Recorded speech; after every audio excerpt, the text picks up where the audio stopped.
Ladies and gentlemen, good afternoon. I am Esifria V. Kawaling and together with Glenn's Ivan D, we will be reporting on topic 2.6 entitled How Are We Doing Today? The discussion evaluates the current state of environmental practices within the building profession. Despite advancements such as minimum standards for energy efficiency and water consumption, this challenge remains in minimizing the overall environmental footprint. While buildings today are more resource efficient compared to the past, the question arises whether these current practices are adequate for future sustainability. The concept of ecological footprints highlights that many regions are exceeding their environmental capacities, leading to over reliance on other resources from other areas. The imbalance is particularly evident when examining data on ecological footprints, energy consumption, water consumption, and CO2 emissions. Despite the growing trend of green buildings, the term sustainable, however, often lacks substance due to misuse and underscoring the need for genuine improvements in design and resource management. The building profession has made significant strides in environmental sustainability, implementing minimum standards for energy efficiency and water conservation. However, this report explores whether these advancements are sufficient in light of the broader concept of environmental footprints. Current environmental standards, energy efficiency. Codes and standards now mandate energy efficient designs, leading to reduced energy consumption per capita in North America. For water consumption, similar standards apply to plumbing fixtures, which have also contributed to decreased water use. And now for the green buildings. There is an increasing focus on green buildings, driven by both private and government sectors aiming to exceed basic code requirements. Ecological footprint concept. By definition, ecological footprints measure the demand for resources and environmental services compared to the Earth's ability to regenerate those resources. This concept highlights how human activities surpass the planet's capacity.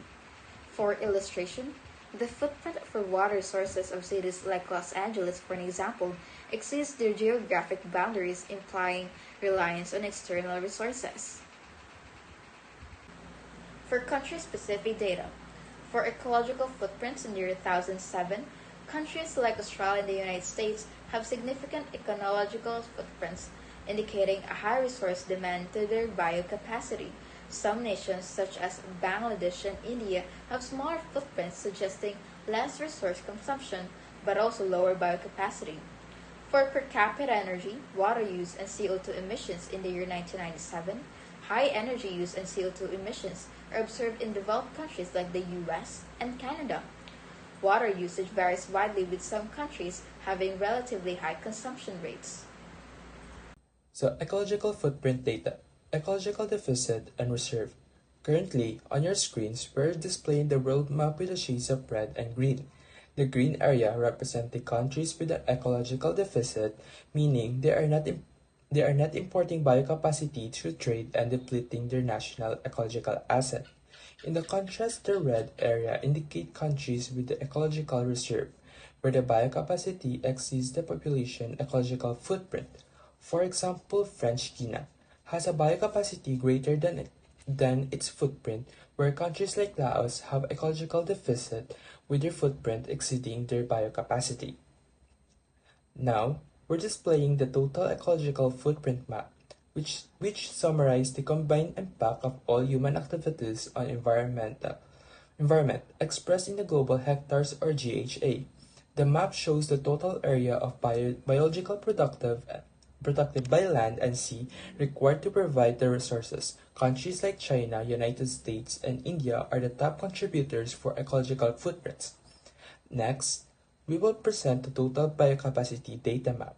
Highlight the countries like Brazil, United States, and China, which have the greater biocapacity that produce renewable resources and absorb waste, including carbon emissions, but this capacity depends on the factors such as the land management practice, ecosystem degradation, and technological advancement.